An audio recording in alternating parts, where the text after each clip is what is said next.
আসসালামু আলাইকুম, স্বাগতম খবর এক্স সংবাদে। আমি মোহাম্মদ আনিক। আজকে সব আন্তর্জাতিক খবর নিয়ে হাজির হয়েছি। শুরুতেই জানিয়ে দিব সংবাদ শিরোনাম, তারপর বিস্তারিত পড়ব। আসসালামু আমরা আলাইকুম, হাজির হয়েছি স্বাগতম জানাচ্ছি ইরান খবর এক্স যুক্তরাষ্ট্র সংবাদে। যুদ্ধের আমি সব মোহাম্মদ তাজা আনিক। খবর নিয়ে। এতক্ষণ শুরু হয়ে শুনছিলেন গেল সংবাদ তৃতীয় শিরোনাম, বিশ্বযুদ্ধ। এবার বিস্তারিত। ইরান যুক্তরাষ্ট্র যুদ্ধ পরও হামলা করেছে ইরানের ওপর। হতাহতের সংখ্যা বেড়ে ২৩০। ইরানের পাল্টা হামলা করার হুমকি। ইসরায়েলের প্রধানমন্ত্রী নেতানিয়াহু ইরানের কাছে ক্ষমা চেয়েছেন। ইরানের কাছে পাল্টা হামলা না করার জন্য রিকোয়েস্ট করেছেন ডোনাল্ড ট্রাম্প। পর্যবেক্ষণ করছি। পারমাণবিক হামলার হুমকি। মধ্যপ্রাচ্যে নিজেদের সবচেয়ে দামি ড্রোন হারানোর কথা স্বীকার করল যুক্তরাষ্ট্র। লেবাননকে জয়ের শেষ সুযোগ হিসেবে দেখছেন নেতানিয়াহু। মার্কিন অবরোধ থাকলেও ২ মাস সচল থাকতে সক্ষম ইরানের তেল শিল্প। ইরান যুদ্ধে বড় খেসারতের মুখে এশিয়ার অর্থনীতি। গুচ্ছ বোমায় নিরুপায় ইসরায়েলি প্রতিরক্ষা। আসসালামু আলাইকুম, স্বাগতম জানাচ্ছি খবর এক্স সংবাদে। আমি মোহাম্মদ আনিক। এতক্ষণ শুনছিলেন সংবাদ শিরোনাম, এবার বিস্তারিত। মধ্যপ্রাচ্যে মোতায়েন করা নিজেদের অত্যন্ত শক্তিশালী এবং ব্যয়বহুল একটি ড্রোন হারানোর বিষয়টি আনুষ্ঠানিকভাবে স্বীকার করে নিয়েছে মার্কিন প্রতিরক্ষা দপ্তর পেন্টাগন। এই ঘটনাটি আন্তর্জাতিক মহলে বেশ চাঞ্চল্য তৈরি করেছে, কারণ এই ড্রোনটি সাধারণ কোনো নজরদারি যন্ত্র ছিল না, বরং এটি ছিল উন্নত প্রযুক্তির এক অনন্য উদাহরণ, যা মার্কিন সামরিক শক্তির অন্যতম প্রতীক হিসাবে পরিচিত। পেন্টাগনের কর্মকর্তাদের মতে, ড্রোনটি তাদের নিয়মিত অভিযানের অংশ হিসাবে একটি নির্দিষ্ট এলাকায় পর্যবেক্ষণ চালাচ্ছিল, কিন্তু হঠাৎ করেই সেটির সাথে যোগাযোগ বিচ্ছিন্ন হয়ে যায় এবং পরবর্তীতে এটি বিধ্বস্ত হওয়ার খবর পাওয়া যায়। এই ড্রোনটির আর্থিক মূল্য কয়েক মিলিয়ন ডলারের বেশি এবং এর ভেতরে থাকা প্রতিটি সেন্সর ও ক্যামেরা অত্যন্ত গোপনীয় ও অত্যাধুনিক প্রযুক্তিতে তৈরি, যা শত্রুপক্ষের হাতে পড়লে মার্কিন নিরাপত্তার জন্য বড় ধরনের ঝুঁকি তৈরি হতে পারে। বিশেষজ্ঞরা বলছেন, এই ধরনের ড্রোন ভূপাতিত হওয়া বা হারিয়ে যাওয়া মার্কিন সামরিক সক্ষমতার উপর এক ধরনের চাপ সৃষ্টি করে, বিশেষ করে যখন মধ্যপ্রাচ্যের মতো অস্থিতিশীল অঞ্চলে গোয়েন্দা নজরদারি বজায় রাখা তাদের জন্য অপরিহার্য। আপনারা যারা আমাদের নিয়মিত দর্শক, তারা হয়তো জানেন যে এই ধরনের ড্রোনগুলো সাধারণত কয়েক হাজার ফুট উপর থেকে নিখুঁতভাবে ছবি এবং তথ্য সংগ্রহ করতে পারে। কিন্তু এবারের এই ক্ষয়ক্ষতি পেন্টাগনকে তাদের পরবর্তী কৌশল নিয়ে নতুন করে ভাবতে বাধ্য করছে। এই ড্রোনটি ঠিক কিভাবে বিধ্বস্ত হলো বা এর পেছনে কোনো বিশেষ কারিগরি ত্রুটি ছিল কিনা তা নিয়ে তদন্ত শুরু হয়েছে। আমাদের এই প্রতিবেদনটি যদি আপনাদের ভালো লেগে থাকে, তবে ভিডিওটিতে একটি লাইক দিতে ভুলবেন না। এবং আপনাদের কি মনে হয়, এই ড্রোন হারানোর ফলে কি ওই অঞ্চলে আমেরিকার গোয়েন্দা নজরদারিতে কোনো নেতিবাচক প্রভাব পড়বে? আপনাদের মূল্যবান মতামত অবশ্যই নিচের কমেন্ট বক্সে লিখে জানান।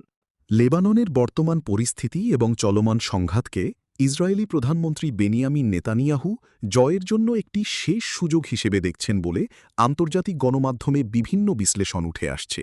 নেতানিয়াহু মনে করছেন, আঞ্চলিক রাজনীতিতে নিজেদের আধিপত্য ধরে রাখতে এবং উত্তর সীমান্তে স্থায়ী নিরাপত্তা নিশ্চিত করতে লেবাননের দিকে মনোযোগ দেওয়া এখন সময়ের দাবি।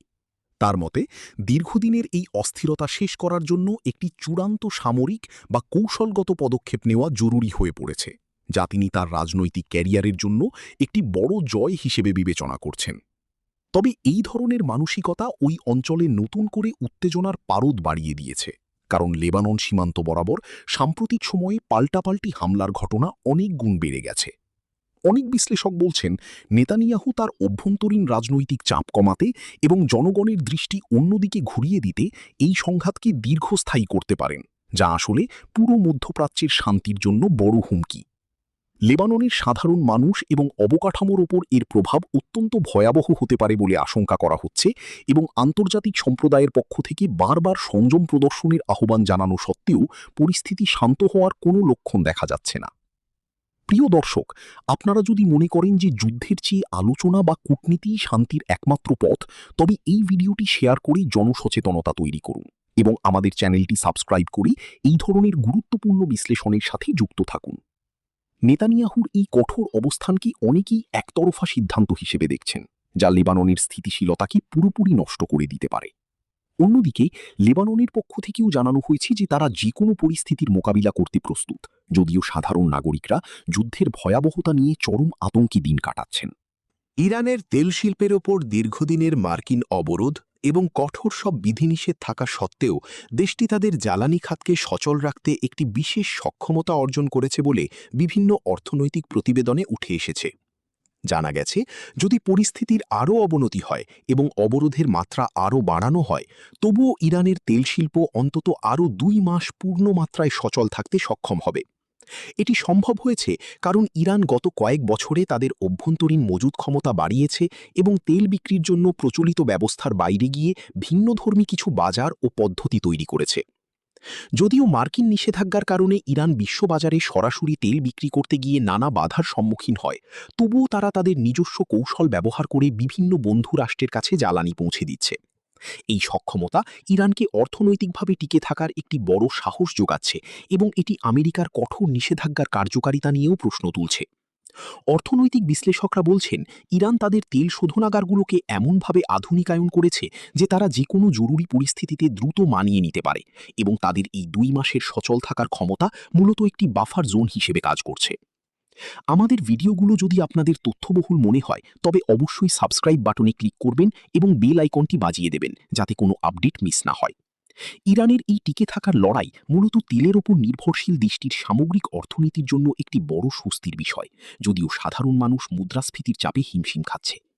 আপনারা যারা বিশ্ব অর্থনীতি নিয়ে আগ্রহী, তাদের জন্য এটি একটি বড় উদাহরণ হতে পারে যে কিভাবে নিষেধাজ্ঞার মাঝেও একটি দেশ তাদের প্রধান প্রাকৃতিক সম্পদকে কাজে লাগিয়ে টিকে থাকার চেষ্টা করে।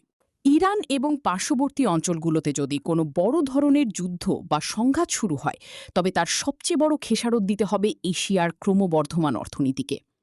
এশিয়া মহাদেশের অধিকাংশ দেশ, বিশেষ করে চীন, ভারত, জাপান এবং দক্ষিণ কোরিয়ার মতো শক্তিশালী অর্থনীতিগুলো তাদের জ্বালানি চাহিদার একটি বড় অংশের জন্য মধ্যপ্রাচ্যের তেলের ওপর সরাসরি নির্ভরশীল।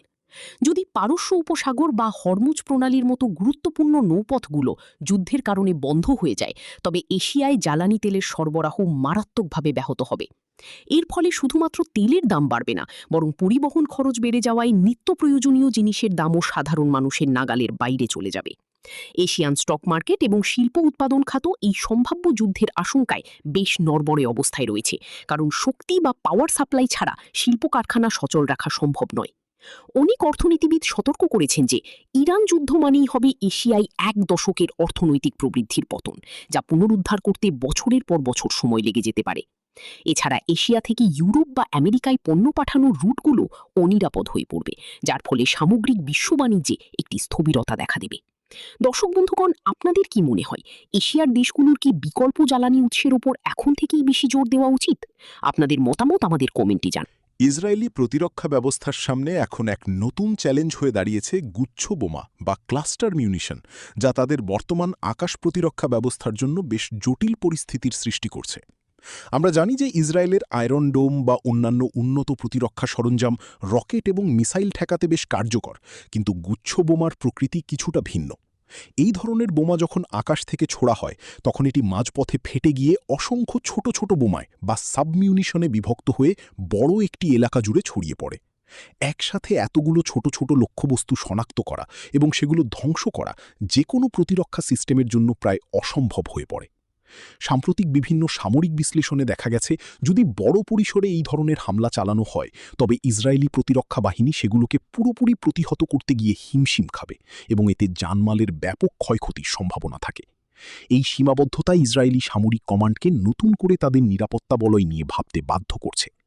বিশেষজ্ঞরা বলছেন, ক্লাস্টার বোমার এই প্রযুক্তিগত সুবিধা আক্রমণকারী পক্ষকে একটি বিশেষ আপার হ্যান্ড দিচ্ছে, যা প্রথাগত আকাশ প্রতিরক্ষা দিয়ে পুরোপুরি আটকানো সম্ভব নয়। আমাদের চ্যানেলের মাধ্যমে আমরা চেষ্টা করি সবসময় আপনাদের কাছে নিরপেক্ষ এবং গভীর তথ্য পৌঁছে দিতে, তাই আমাদের কাজকে সমর্থন করতে ভিডিওটি লাইক করুন এবং নিয়মিত খবরের জন্য সাবস্ক্রাইব করে রাখুন। গুচ্ছ বোমার এই ব্যবহারের ফলে যুদ্ধের ময়দানে সাধারণ মানুষের ঝুঁকি অনেক বেড়ে যায়, কারণ এই ছোট বোমাগুলো অনেক সময় সাথে সাথে না ফেটে মাটির সাথে মিশে থাকে এবং পরবর্তীতে যে কোনো সময় বিস্ফোরিত হতে পারে।